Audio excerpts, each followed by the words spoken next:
If you are enjoying this video, smash that like button, subscribe, and hit the bell. Share it with your friends, and let me know in the comments where you are watching from. Every like and subscribe helps the channel grow.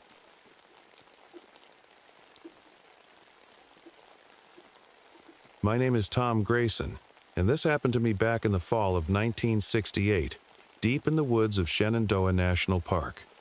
I've been a park ranger for most of my adult life, and I've seen a lot out here: wild animals, lost hikers, even the occasional strange noise in the woods that gives you the chills. But this was different. It was early October, and the forest was alive with the colors of fall. Orange and gold leaves blanketed the trees, making the trails look like something out of a postcard.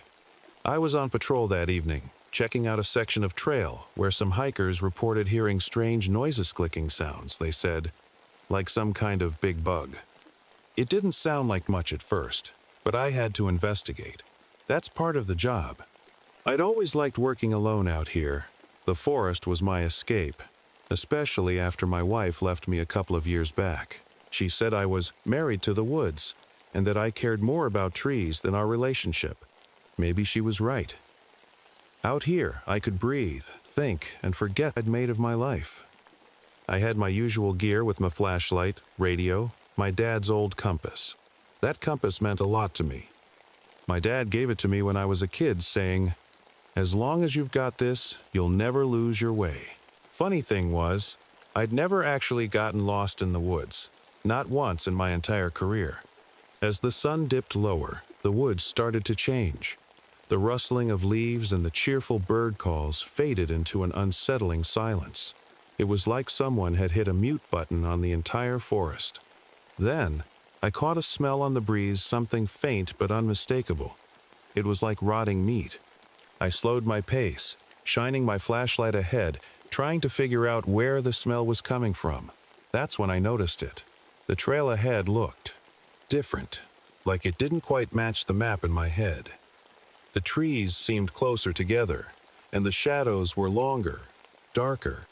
That's when I first felt it like I wasn't alone. I'd been in the woods long enough to know when something's off, and every instinct I had was screaming at me to turn around. But I didn't. I couldn't. Something about that smell and the strange silence pulled me forward, deeper into the woods. That's how it all began. The farther I went, the stronger that awful smell got. It wasn't just bad, it was wrong. Like something had died and been left out in the sun too long.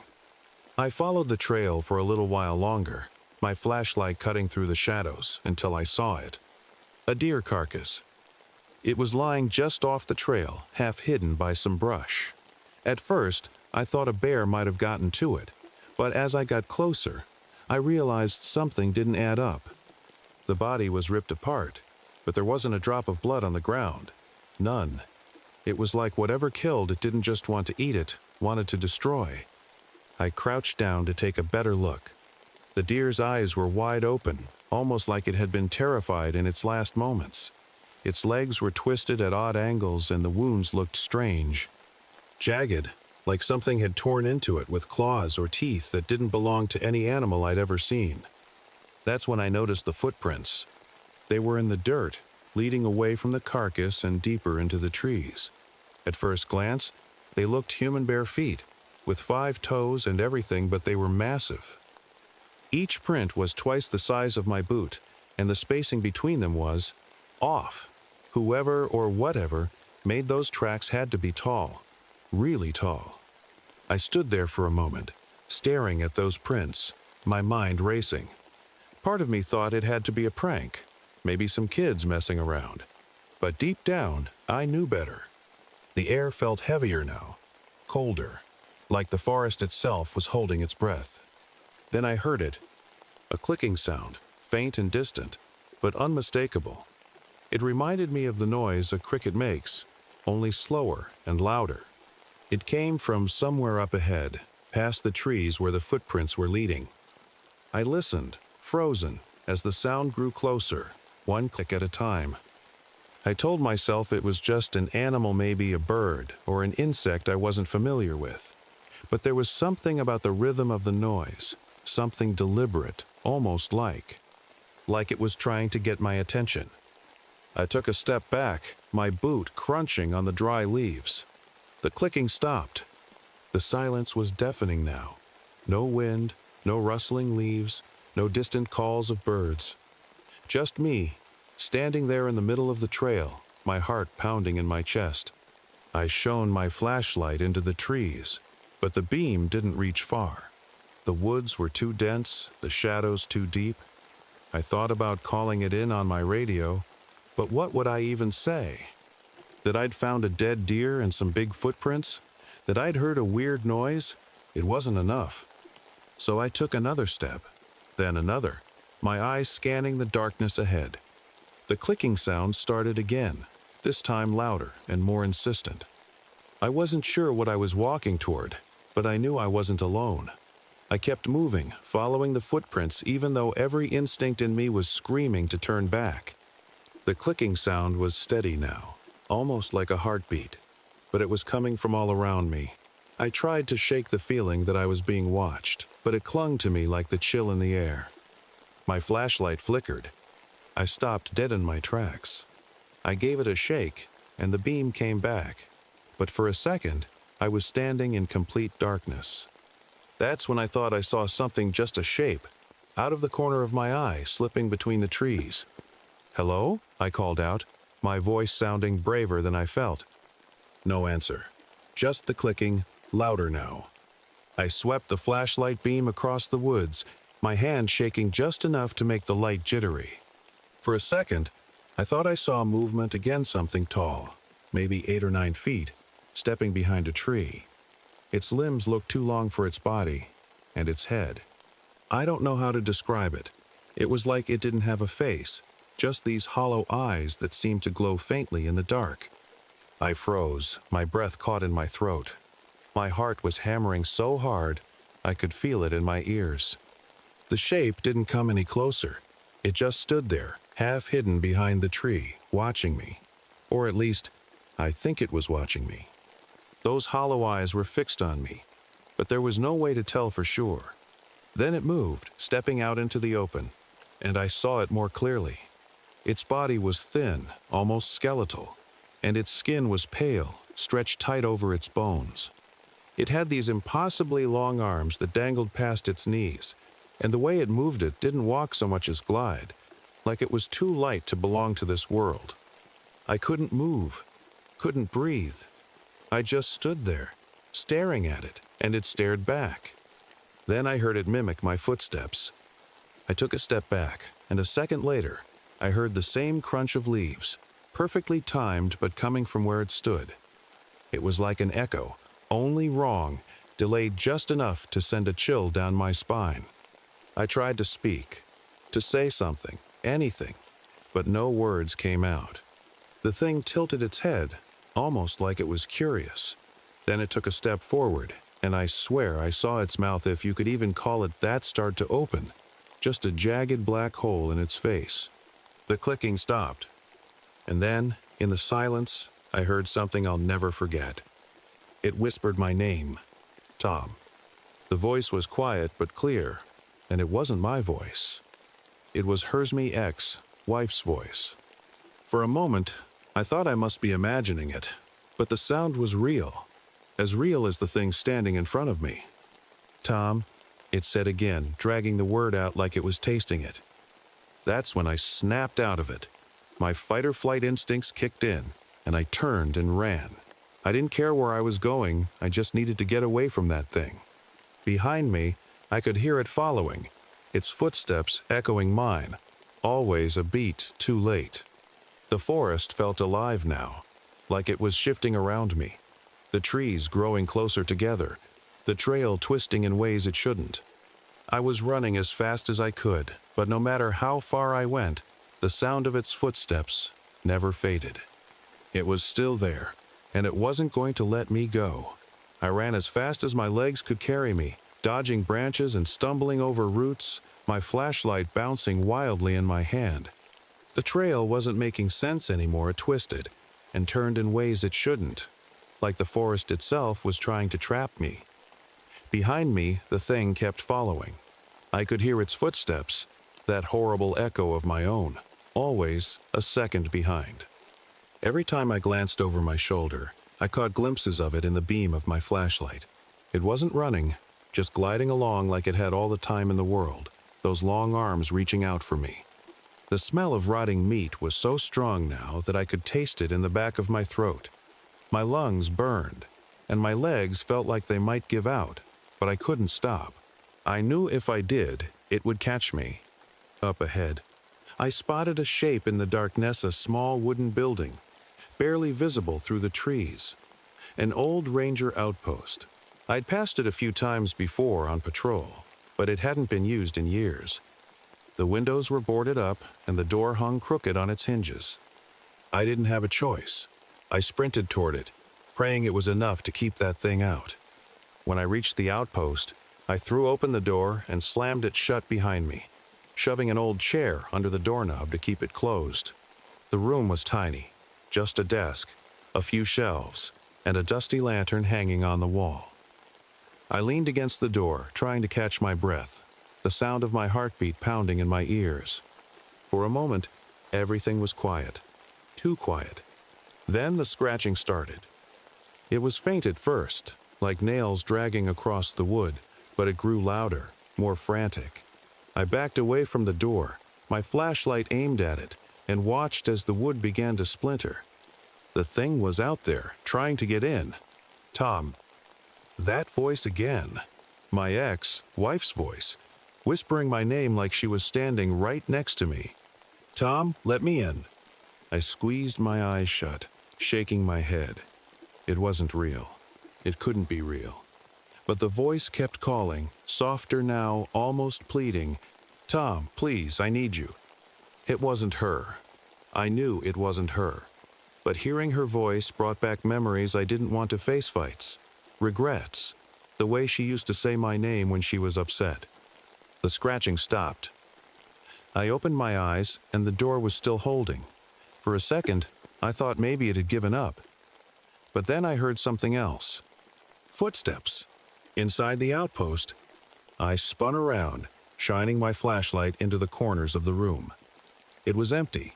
There was no way anything could have gotten in. The windows were boarded, and the door hadn't moved. But I could hear it, slow, deliberate footsteps coming closer, circling me. Tom. The voice came from right behind me. I turned, and there it was, standing in the corner, its hollow eyes glowing faintly in the dark. I stumbled back, knocking over the lantern, and grabbed the only thing I could find to flare from one of the shelves. My hands were shaking so badly, I could barely hold it, but I managed to strike it. The flare hissed to life, its red glow filling the room. The thing didn't like the light. It recoiled, letting out a low, guttural sound that made my skin crawl. Its movements were jerky now, less smooth, like it wasn't sure what to do. I didn't wait to find out. I threw the flare at it and bolted for the door. The chair clattered to the floor as I yanked the door open and ran outside. The thing let out a horrible screech, but it didn't follow me. I didn't stop running until the first light of dawn broke through the trees. The sun was barely rising when I finally reached the main trail. The forest, so dark and menacing just hours ago, now looked almost normal in the soft morning light. Birds were chirping, and the trees swayed gently in the breeze. But I couldn't shake the feeling that I wasn't alone. My legs felt like lead as I trudged forward, glancing over my shoulder every few steps. I kept expecting to see it, those hollow eyes, those impossibly long arms, but all I saw were trees. Still, the hairs on the back of my neck wouldn't settle. When I reached my truck at the trailhead, I didn't waste any time. I climbed in, locked the doors, and sat there for a moment, gripping the steering wheel so hard my knuckles turned white. My mind was racing, replaying everything I'd just been through. The deer carcass, the footprints, the voice, that thing. I didn't know how to explain it. How could I? It felt impossible, like something out of a nightmare. But the claw marks on the outpost door, the way the trail twisted and changed, that was real. I started the engine and drove straight to the ranger station. By the time I got there, the other rangers were just clocking in for their shifts. They greeted me like it was any other day, but I must have looked terrible because one of them, Jim, gave me a worried look. "Tom, you okay?" he asked. I opened my mouth to answer but didn't know what to say. How could I explain what had happened? That I'd seen something I couldn't even describe? Instead, I just nodded. "Yeah, rough night." Jim didn't push, but I could tell he didn't believe me. I went to my desk and sat down, staring at the map of the trails pinned to the wall. My eyes kept drifting to the area where it all happened. I thought about reporting it, but what could I say? That I'd seen a monster? Heard voices? I'd be lucky if they didn't send me on mandatory leave. Still, I couldn't shake the feeling that I needed to warn someone. That thing was out there, and I wasn't sure if it was going to stay hidden. Later that day, I drove back to the old outpost, just to see if it was still there. The claw marks were real, deep gouges in the wood that hadn't been there before. But there was no sign of the thing, no footprints, no smell, no sound.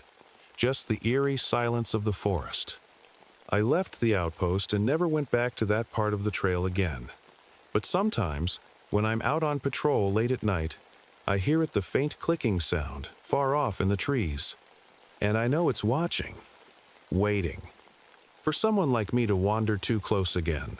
You'd think after all these years in the woods, I'd be used to the strange things you see out here. But this was different. I took a couple of days off after that night. I told my supervisor I wasn't feeling well, and he didn't question it. In truth, I wasn't sure I could go back out there, not knowing what was waiting in those trees. The first night home, I barely slept. Every time I closed my eyes, I saw those hollow, glowing eyes staring back at me. I heard the clicking sound, the scratching on the door, and worst of all, that voice soft, familiar, and wrong. I kept telling myself it was over, that I'd made it out alive, and whatever that thing was, it hadn't followed me. But deep down, I wasn't so sure. The second night, I started hearing noises outside my house. Nothing big, just little things, a branch snapping, a faint rustle in the bushes. I told myself it was just the wind, maybe a raccoon. But then I heard something else, something that made my stomach drop. Footsteps. They were faint, slow, but definitely there. They circled the house, crunching through the gravel driveway, stopping right outside my bedroom window. I didn't dare look. I stayed perfectly still, barely breathing, my hand gripping the baseball bat I kept under the bed. The footsteps lingered for a while, then moved on, disappearing into the night. The next morning, I found nothing, no footprints, no signs that anyone or anything had been there. But I knew what I'd heard. I thought about calling someone, Jim, maybe, or even the sheriff, but what could I say? That I thought something from the woods was stalking me? They'd think I'd lost it. Maybe I had. The following week, I forced myself back to work.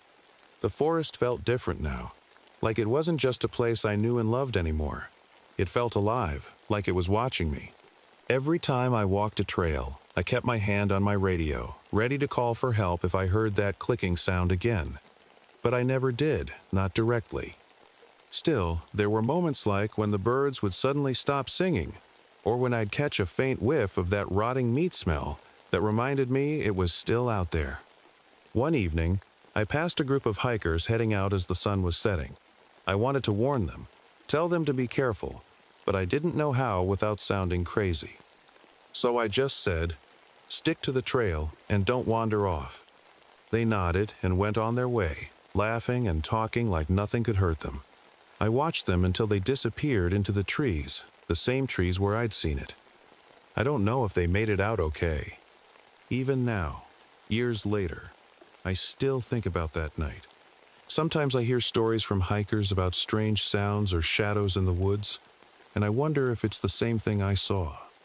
I've thought about quitting more times than I can count, but something keeps me here. Maybe it's stubbornness, or maybe I just feel like I owe it to the people who come here to keep them safe. But every time I step into those woods, I know I'm not the only one out there. And I know it's only a matter of time before someone else gets too close.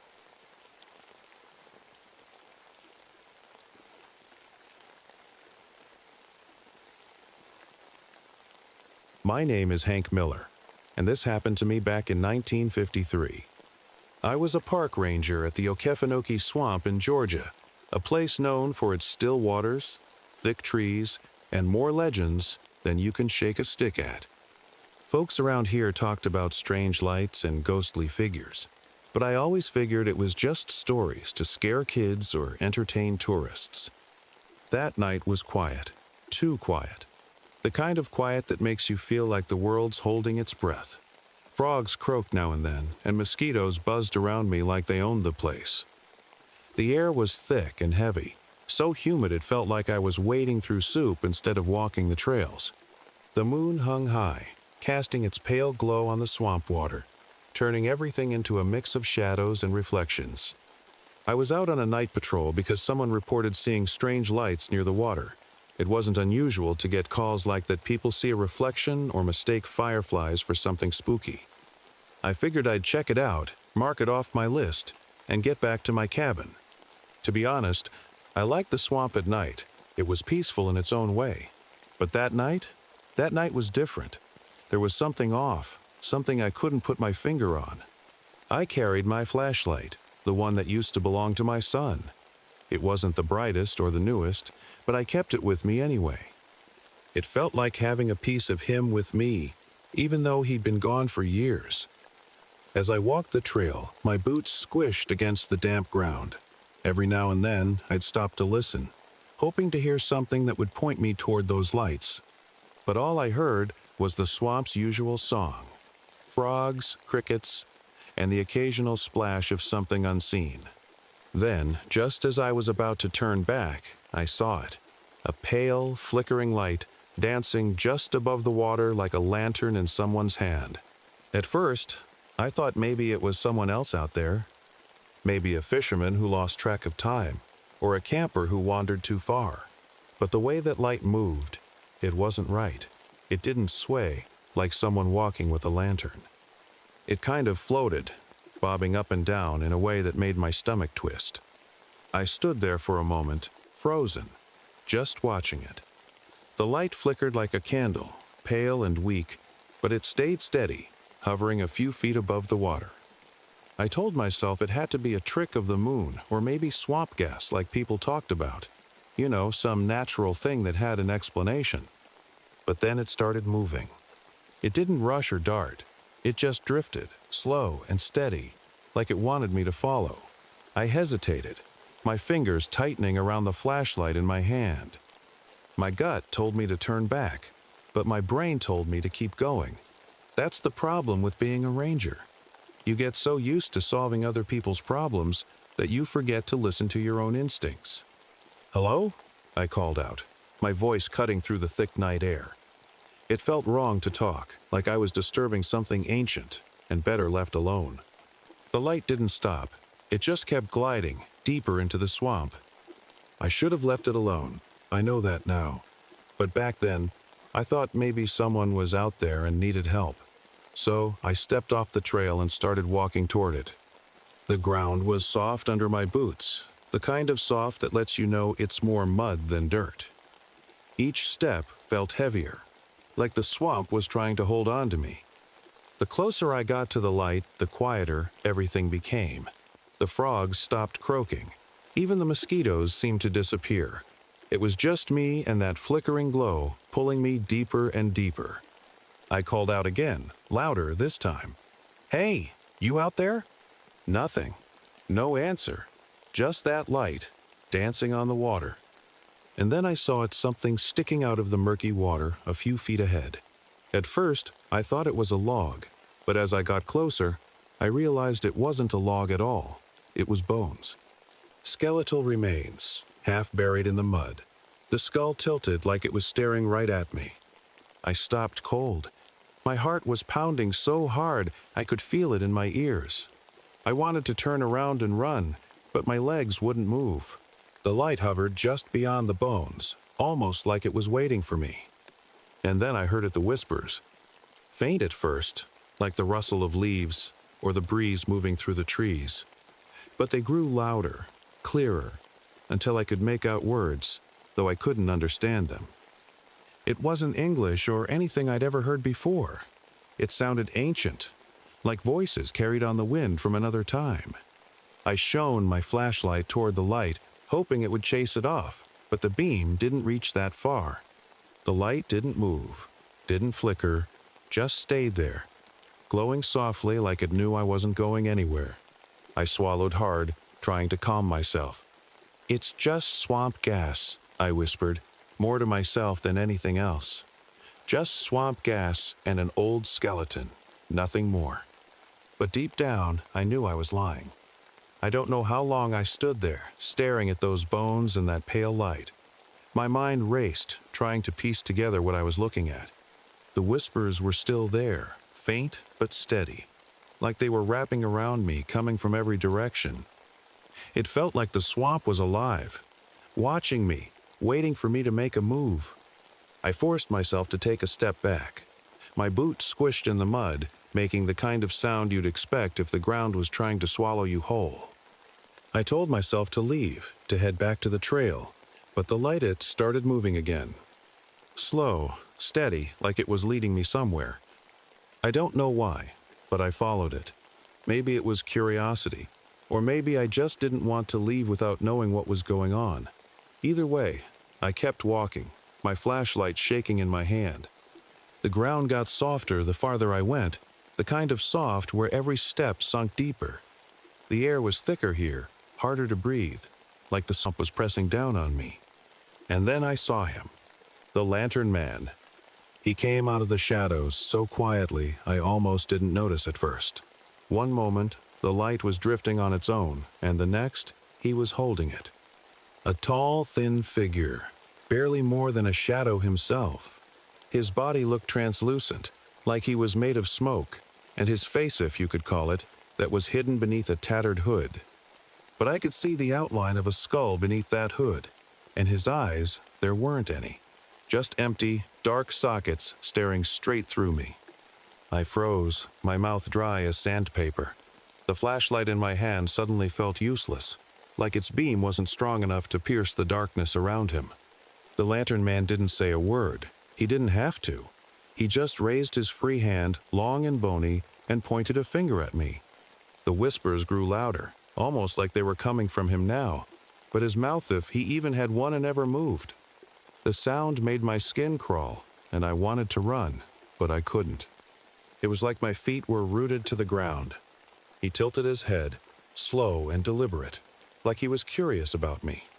Then he turned and started walking, his lantern swinging in his hand, casting strange shadows across the trees.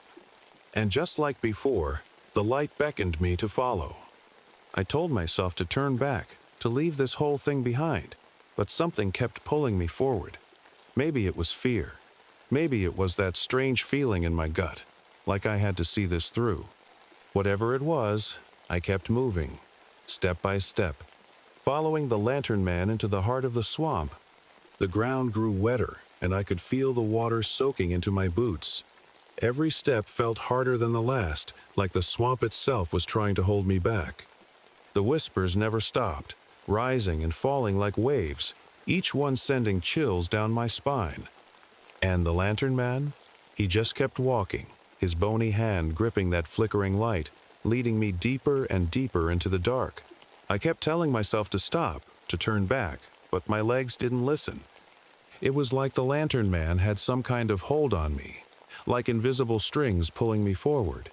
Every step felt heavier, my boots sinking deeper into the mud. The swamp around me seemed to change. The trees grew closer together, their twisted branches reaching out like claws. The air smelled sour, like rotting plants and stagnant water. And the quiet was the kind of quiet that presses into your ears, making you feel like you're the only living thing for miles. The Lantern Man never turned around, never slowed down.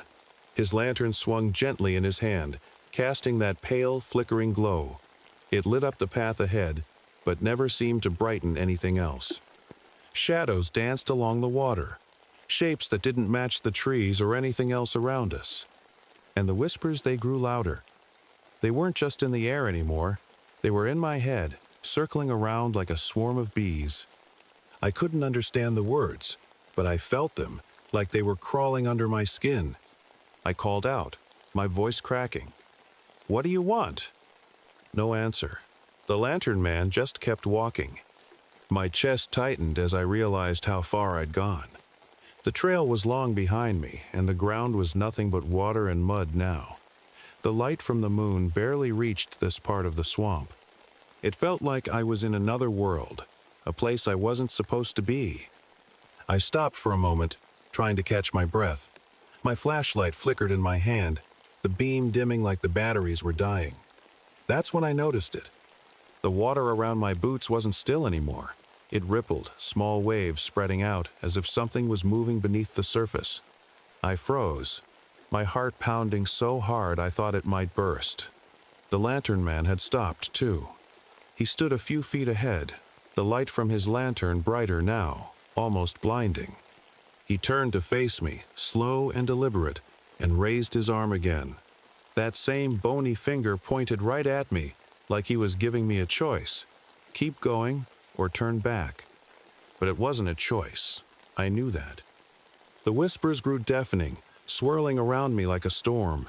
My legs trembled, and I could feel the mud pulling me down, holding me in place. The water around my boots started to bubble, small bursts of air rising to the surface. I didn't know what was beneath me, but I knew I didn't want to find out. The lantern man took a step closer, his lantern casting strange, flickering shadows over the water. My flashlight flickered again, weaker this time, and for the first time in years, I thought about my son, about how much I missed him, about how I used to tell him I'd always be there to protect him.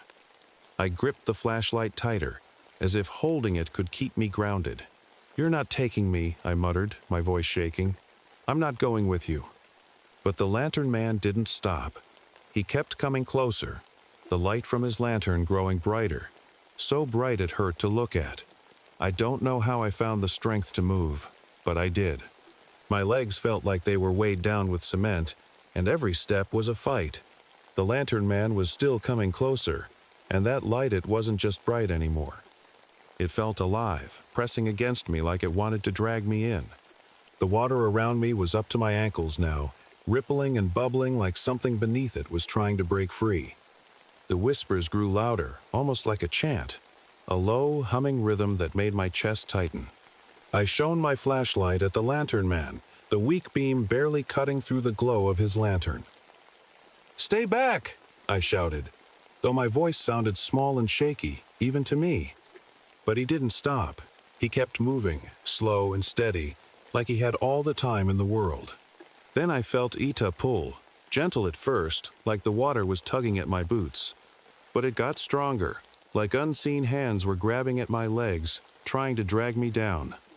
I glanced down, and that's when I saw it. The ground wasn't solid anymore.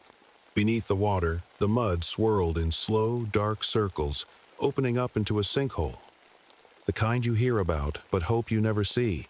The kind that swallows everything and doesn't let go. My heart jumped into my throat. That's where he was leading me. Not to safety, not to someone who needed help, to this. I fought to step back, but the pull was strong, like quicksand. Every time I tried to lift my foot, the mud seemed to grab it tighter. My breathing came fast and shallow, my hands shaking so bad I almost dropped the flashlight. The lantern man stopped a few feet away from me. He tilted his head, like he was watching me struggle, like he was enjoying it. "Why are you doing this?" I yelled, my voice cracking. He didn't answer. He just raised his lantern higher, and the light grew brighter, so bright I had to shield my eyes. It felt like it was burning into me, not just my skin, but deeper, like it was reaching inside my head. The whispers were deafening now, circling me, echoing in my ears and my mind. I thought about giving up, about letting the swamp take me. But then my fingers brushed against the flashlight in my hand, and I remembered why I kept it with me. It wasn't just a tool, it was my son's. The one thing I had left of him. Gritting my teeth, I aimed the flashlight at the lantern man. "You're not taking me!" I yelled. I clicked it on, and the beam shot out, weak but steady. It hit the lantern man square in the chest, and for the first time, he stopped. He froze, his head snapping back as the light touched him. The whispers stopped, the air went still, and then he screamed. It wasn't a human sound. It was like metal scraping against metal, high-pitched and terrible, like it was ripping through the swamp itself. He stumbled back, his lantern flickering wildly, and the light around him started to fade. I didn't wait to see what happened next. I yanked my legs free from the mud and ran, splashing through the water, not caring where I was going as long as it was away from him. The swamp seemed to fight me with every step, the mud pulling at my boots, the branches scratching at my arms. But I didn't stop. I couldn't. Behind me, the screaming faded, replaced by silence so deep it made my ears ring.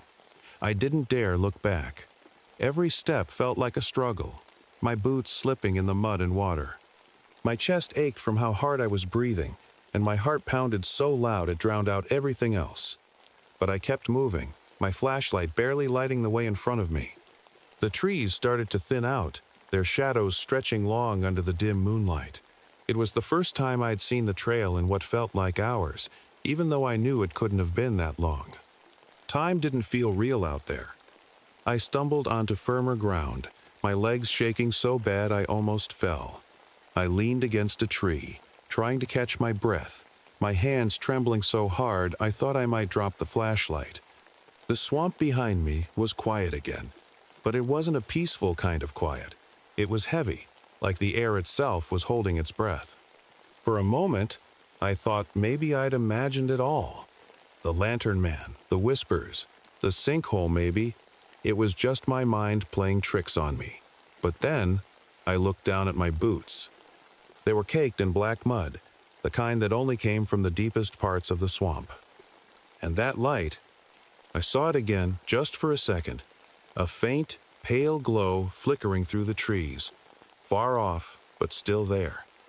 My stomach twisted, and I gripped the flashlight tighter, my fingers aching. "No," I whispered, more to myself than anything else. "You stay back." But the light didn't come closer.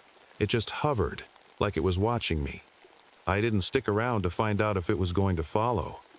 I forced my legs to move, stumbling down the trail as fast as I could.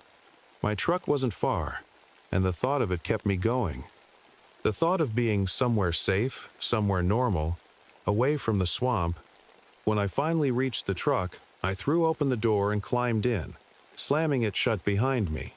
My hands were shaking so much it took me a few tries to get the key into the ignition.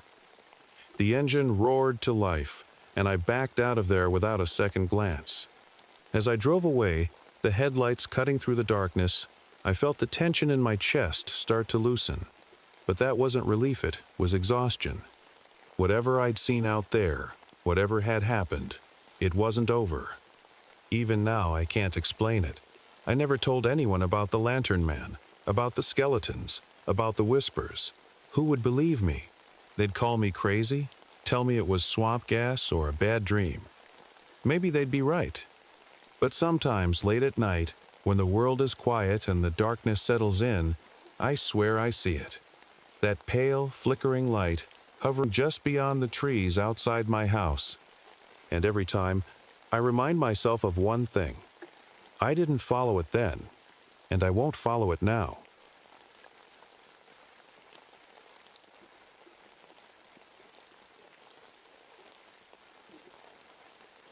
My name is Maggie Collins, and this happened to me in the spring of 1987, back when I worked as a park ranger in Olympic National Park, Washington.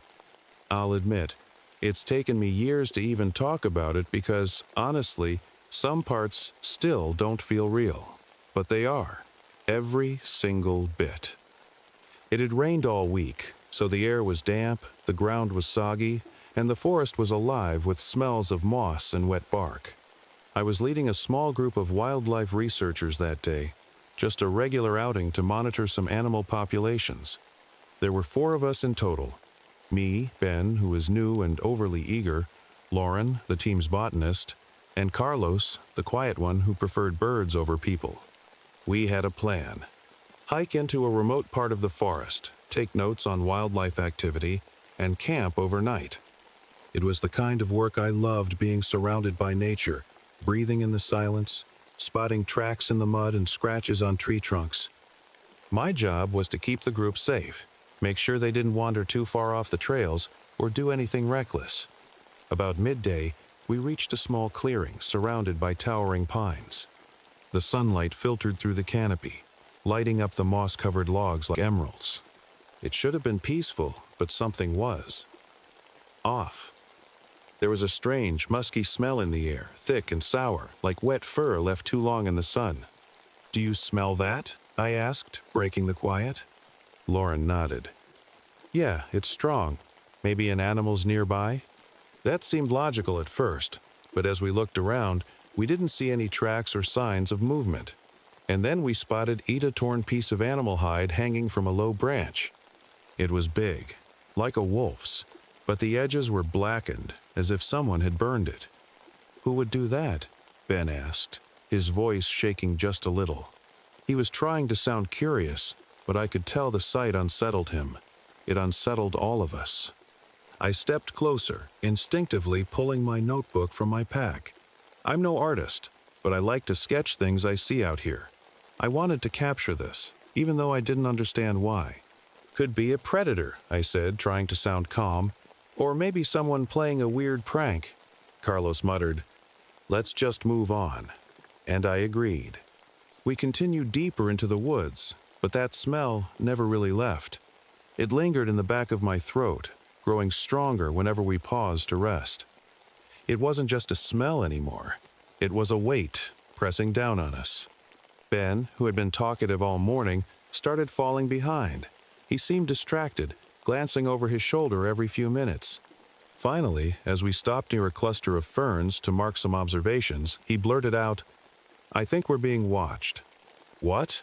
Lauren asked, half laughing to mask her unease. "I saw something," Ben insisted.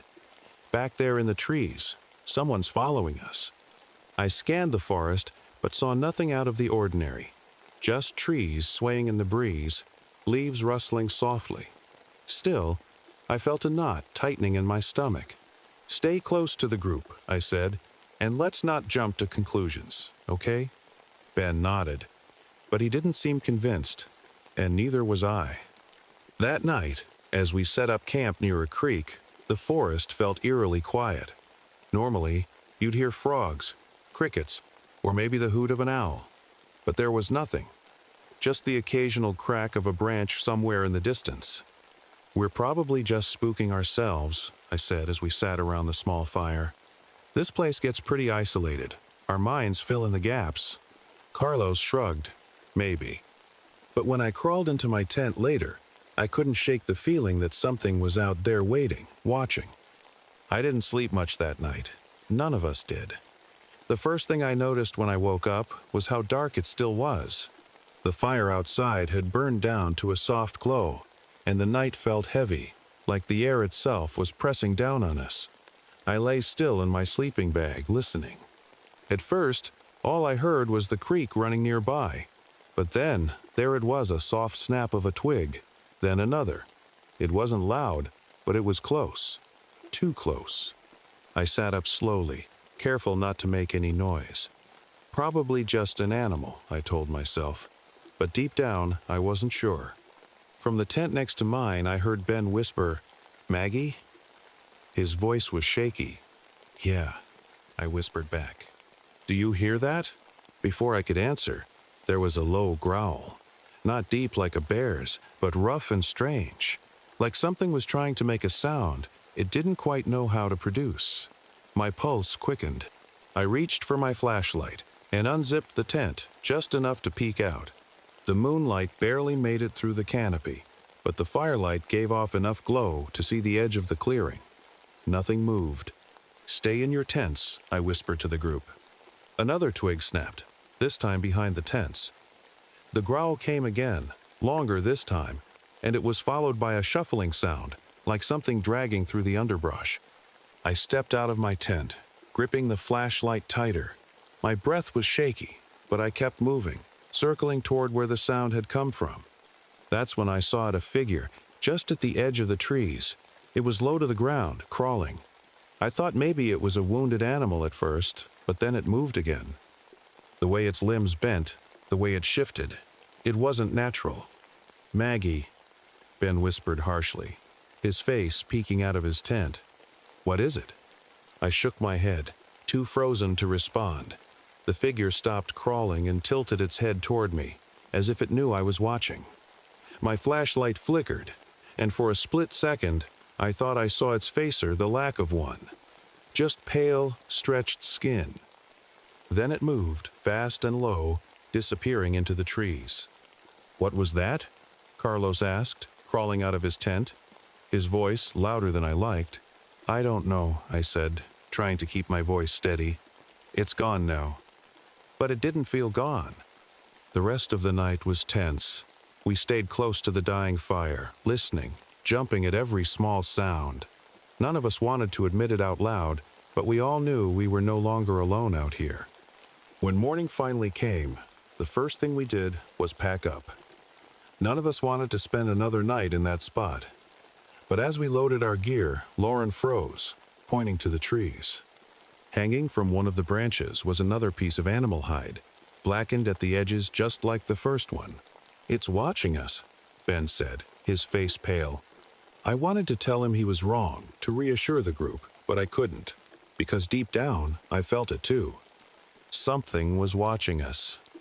We didn't waste any time leaving that spot. The tension in the group was heavy, like no one wanted to say out loud what we were all thinking. Something was wrong. Something was out there. The plan was to head to a nearby ridge, where we'd have a clearer view of the area and could regroup. I took the lead, my senses on high alert. I listened for everything: the sound of footsteps behind us, the rustle of leaves that didn't match the wind. Ben stayed close to me, glancing over his shoulder every few steps. "It's still there," he muttered under his breath. "Don't look back," I said. "Just stay with the group." By the time we reached the ridge, the forest had gone quiet again. That eerie kind of quiet where the usual sounds of birds and insects just stopped. We found a spot near some rocks to take a break, and while the others rested, I kept watch. Carlos was the first to speak. "You think it's following us?" I didn't answer right away. I didn't want to spook them, but lying felt pointless. "I don't know. Maybe." Ben ran a hand through his hair. "This is insane. What even was that thing last night? That wasn't an animal. It looked like it wasn't real." Lauren finished for him, her voice barely above a whisper. I didn't correct her, because honestly, I wasn't sure what I had seen. Just as I was about to suggest moving again, something caught my eye near the tree line. Movement. At first, I thought it was a deer. It was crouched low, its body pale against the shadows. But then it turned its head toward us, and my stomach sank. It wasn't a deer. It was the figure from last night. On all fours, its limbs looked too long, its skin stretched tight over its bones. Its face was wrong, too smooth, like someone had carved the features out of wax but forgot to finish. And then it opened its mouth. "Maggie," it said, in a voice that wasn't its own. It was Ben's voice, but warped, like it had been run through a broken radio. My heart stopped. Behind me, Ben whispered, "That's not real. Tell me that's not real." The creature crawled closer, its movements jerky, as though it didn't quite understand how to control its body. I backed up slowly, keeping myself between it and the group. "Everyone, stay behind me," I said, my voice steady despite the fear clawing at my chest. "Maggie," it said again, but this time the voice was softer, pleading. It didn't make any sense. How could it know his voice? Then it stood up. Slowly, its body unfolded until it was upright, towering over us. The skin on its face started to move, bubbling and shifting, like it was trying to mimic something, anything.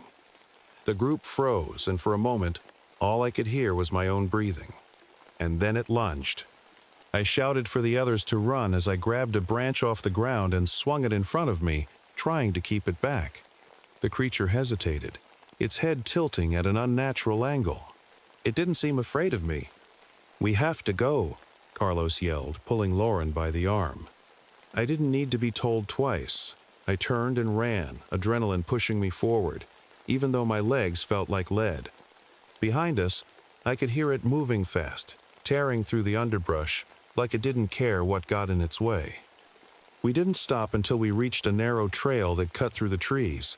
Finally, the sound stopped, but none of us dared speak. It wasn't gone. It was waiting. We kept moving, trying to put as much distance as possible between us and whatever that thing was. The trail we followed was narrow and winding, and every step felt like it could lead us right back into its path. Nobody said much. We were too shaken, too busy listening for that sound again, the growls, the snapping twigs, anything. "Do you think it's still following us?" Ben asked, his voice barely a whisper. I wanted to say no, to give him some kind of comfort. But I couldn't lie. "I don't know. Just stay close." As we hiked, I noticed how the forest seemed different. The trees were spaced farther apart, and patches of light broke through the canopy. It should have made me feel safer, but it didn't. Something about the openness felt wrong, exposed. We came across another clearing, this one dotted with large boulders and deadfall. In the middle of it was something that made me stop cold. A circle of charred ground. The edges were uneven, with ash and bits of burned wood scattered around it. But in the center lay another pelt, stretched flat like it had been put there on purpose. This one was bigger than the others, with strange blackened marks across its surface that looked like symbols burned into the fur. "What is this?" Lauren asked, taking a hesitant step forward. "Don't touch it," I said sharply, my eyes scanning the tree line for any movement. Ben stared at it, his face pale. "It's hunting," he murmured. "Whatever that thing is, it's hunting something, and I think it's us now." A chill ran down my spine because I couldn't shake the feeling that he was right. Suddenly, from somewhere beyond the clearing, there was a noise, a long, guttural growl, low and deep, that made my chest tighten. It echoed through the trees, vibrating in the still air. Then came the snapping, branches breaking under heavy weight, getting closer. "Run," I said, my voice firm, trying to keep calm. "Run, now." We sprinted into the trees, our footsteps crunching against the forest floor. The sound of breaking branches followed us, growing louder and faster. I felt like I couldn't breathe, my heart pounding in my ears. Behind me, Ben tripped, falling hard onto the ground. He scrambled to get up, his face twisted in panic. "It's coming!" he shouted. I turned and saw it emerge from the shadows, crawling on all fours again. It moved so unnaturally, its joints bending in ways they shouldn't, and its face had changed. It looked almost human now, but not quite. The eyes were too large, the mouth too wide, and its skin still shifted like it didn't belong to it. Without thinking, I grabbed Ben by the arm and pulled him up. "Go!" I yelled, pushing him forward. We ran until the forest thinned out, and we stumbled into another clearing. I doubled over, gasping for air. Carlos and Lauren collapsed nearby, looking as shaken as I felt. "It stopped," Lauren whispered, her hands trembling as she hugged herself. I looked back at the trees, half expecting to see it burst through, but the forest was still. The creature hadn't followed us into the clearing. For the first time, I noticed the faint smell of smoke. That's when I realized the edges of the clearing had small patches of scorched earth, almost like a border. It was subtle, easy to miss if you weren't looking closely. "I don't think it can come here," I said slowly. "Why not?" Ben asked, his eyes wide with fear. "I don't know," I admitted, "but we're not safe here for long. We need to keep moving." We didn't rest long. Something told me whatever was out there wasn't going to give up that easily. We didn't stop moving. None of us even suggested resting again. Something about the clearing where the creature wouldn't come felt too deliberate. Like we weren't the first to end up here, and that thought alone was enough to make us press on. The forest around us grew denser as we walked. The air was colder now, damp with an edge that bit at your skin. The shadows seemed longer, and every noise felt sharper. Twigs breaking, leaves crunching it, all sounded like a warning. Ben started mumbling as we hiked, his words soft but quick, like he was trying to process something out loud. "It knows us," he said, glancing back at me. It knew my voice. You all heard it, right? It mimicked my voice. "Ben, stop," Lauren said. "You're scaring us." "I'm scared too," he shot back, louder this time. I raised a hand to calm them both. "Let's focus on getting out of here. We'll talk about this once we're safe." But the truth was, I didn't know if we'd ever feel safe again. Not long after, the trees started thinning out, and I spotted what looked like an old overgrown trail, the kind that wasn't on the maps anymore. It was barely a path, lined with moss and thick underbrush, but it was better than nothing. "Stay close," I said, leading the way. The trail took us down a gradual slope, the ground slick from the rain. We kept slipping, sliding more than walking in some parts. That musky, sour smell from before returned, stronger now, clinging to the air like smoke. Carlos stopped abruptly, his hand shooting out to grab my arm. "What?" I whispered, though I wasn't sure I wanted the answer. He pointed ahead. There, on the trail, were more pelts. 4 this time, all laid out in a line like they were marking a boundary. The air felt heavier, thicker. It was as if the forest itself was holding its breath. Ben whispered, "I don't want to keep going. We should go back." I turned to him, my own nerves frayed but forcing calm into my voice. "There's no going back, Ben. Whatever's behind us is worse than this." He didn't argue, but the fear in his eyes was clear. We stepped around the pelts, careful not to disturb them, and kept moving. But something about those lifeless hides stayed with me like they weren't just there by chance, like we were being herded. And then, just ahead, I saw it. The creature was waiting for us. It stood still this time, upright, watching us with its unnatural eyes. Its skin rippled, almost like it was alive, like it could change into whatever it needed to be. It didn't move right away, just tilted its head, observing us like we were the strange ones, not it. I felt Lauren's hand clutch my arm. "Maggie, what do we do?" she whispered, her voice trembling. "Keep walking," I said softly, though I had no idea if it was the right call. "Don't run. Don't look it in the eyes. Just keep moving." We edged forward, sticking close together. Every step felt impossibly slow, like walking through water. The creature didn't charge or growl this time. It just stayed there, unmoving, except for the slight ripple of its skin. But the moment we passed it, I heard the sound I'd been dreading, the snap of branches behind us. It was following. We didn't dare look back. Every instinct screamed at me to run, but I knew better. Running might set it off, make it come after us for real. The trail kept winding deeper into the forest. The musky smell grew stronger, clinging to the air and stinging my nose. I kept my eyes forward, listening to the faint crunch of our footsteps and the heavier sounds behind us. It wasn't far. I could feel it. "Maggie," Ben whispered, his voice shaking. It's getting closer." I glanced over my shoulder, just for a second, and immediately regretted it. The creature was there, barely 20 feet away. It was still upright, its head tilted slightly, as if curious. But its arms, they were stretched out now, almost dragging the ground, and its skin looked looser, as though it had started unraveling. "Keep moving," I said, forcing my voice to stay calm. But Carlos had stopped. "This isn't going to work," he said, his voice low and tight. "We can't outrun this thing. We're walking right into a trap." "We don't have a choice," I snapped. "If we stop it—" I didn't get to finish. A growl ripped through the air, louder than before, and the creature dropped to all fours.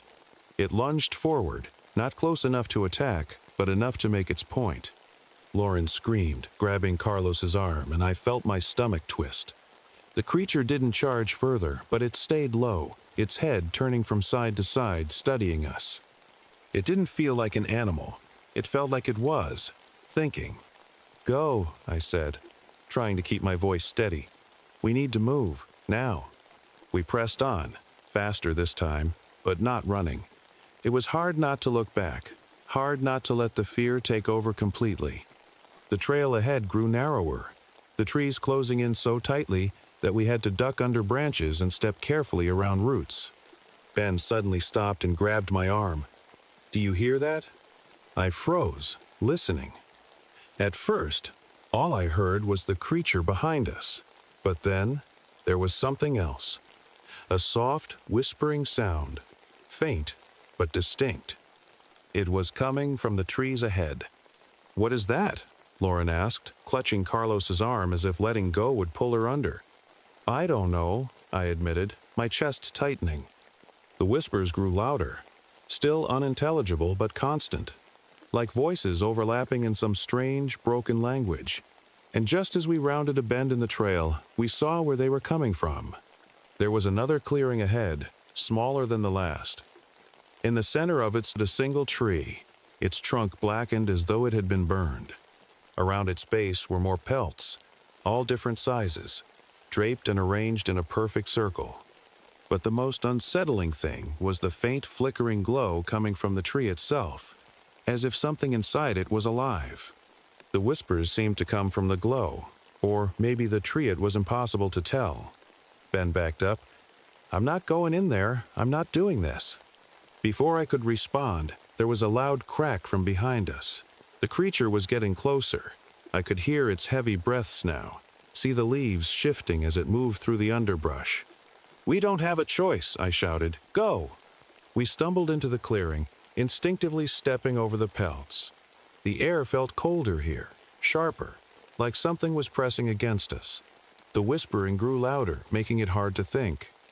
The creature didn't follow us in, not right away. It stopped at the edge of the clearing, pacing just beyond the circle of pelts. Its eyes, if you could call them that, reflected the faint glow from the tree, and it let out a sound that almost resembled a laugh. Then it started to shift again. Its skin bubbled and stretched, peeling back in some places, forming new shapes in others. It looked like it was trying to become something else, but couldn't quite get it right.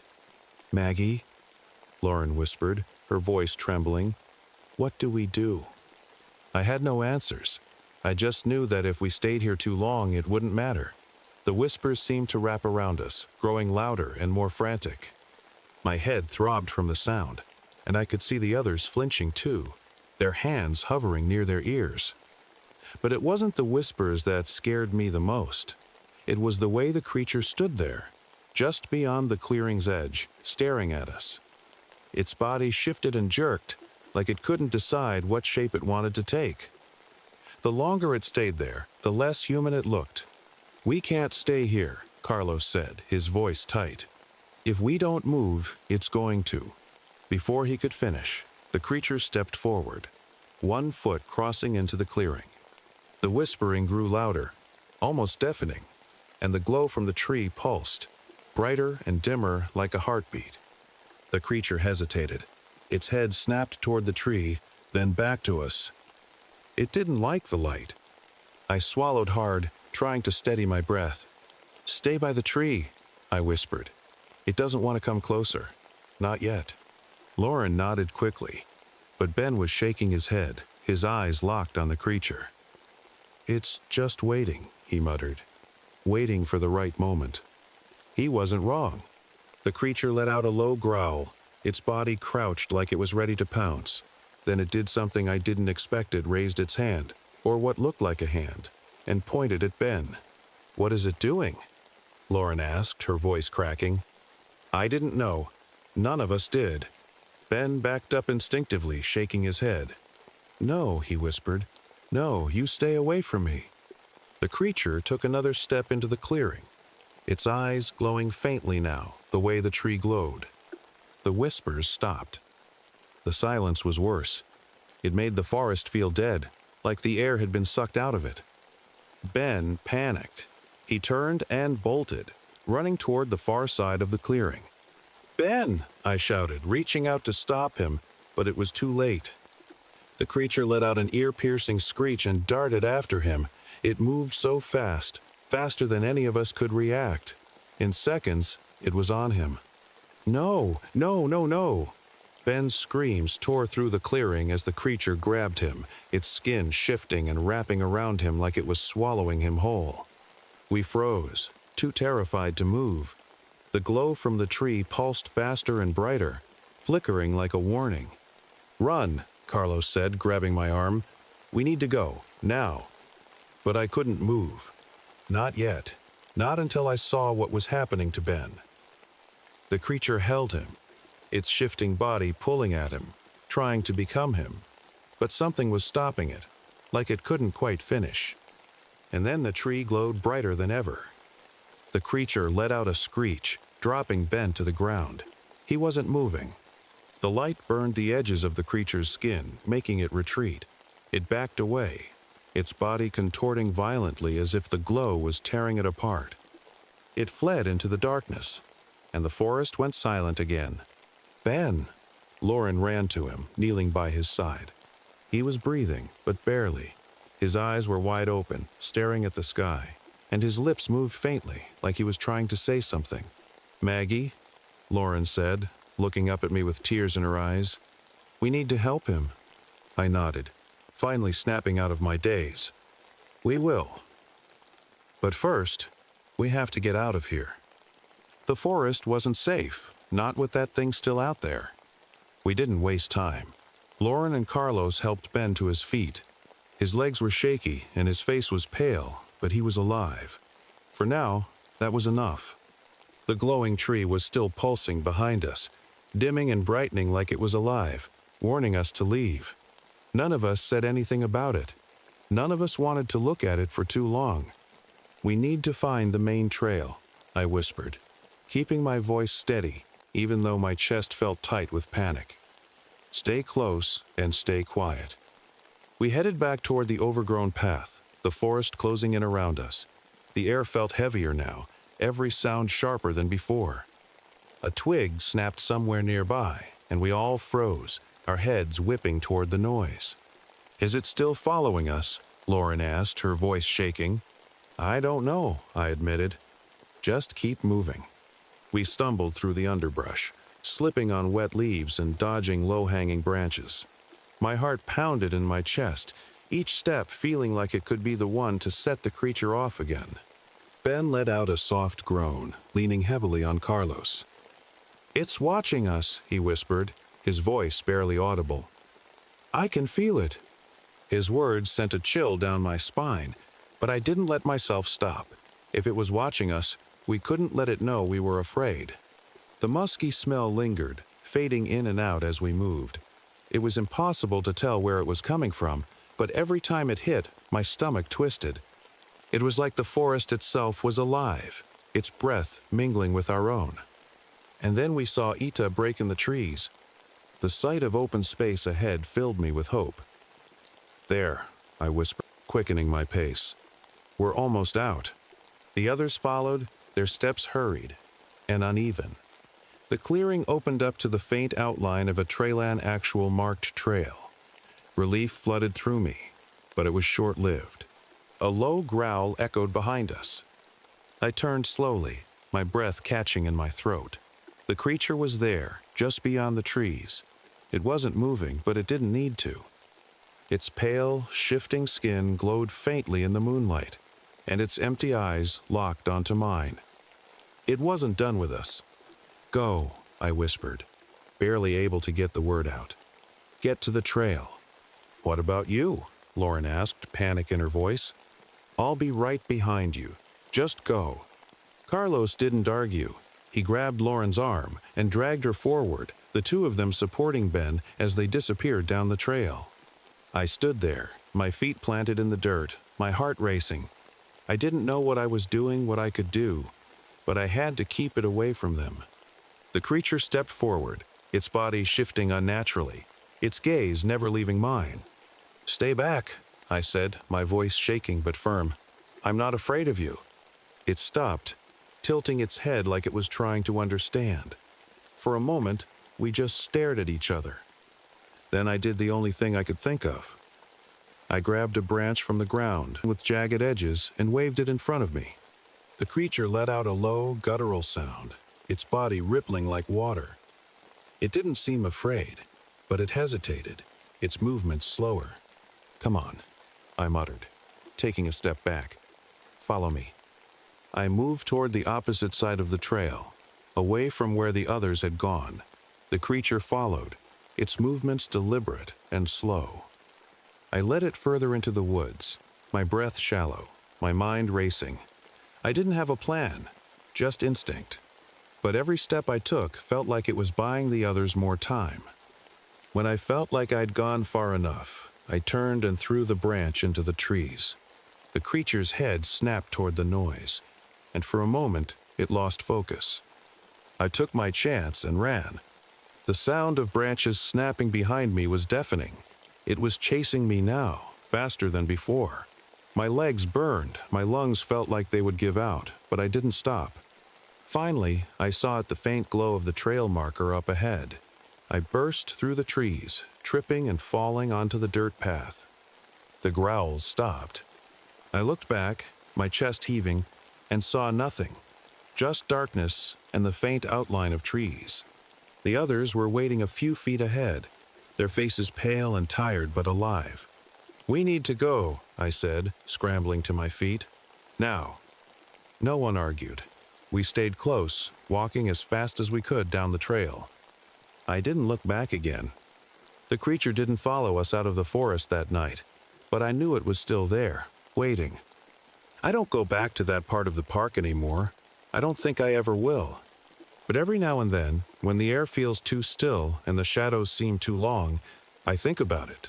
And I wonder how many others have come across the same thing, and how many didn't make it out.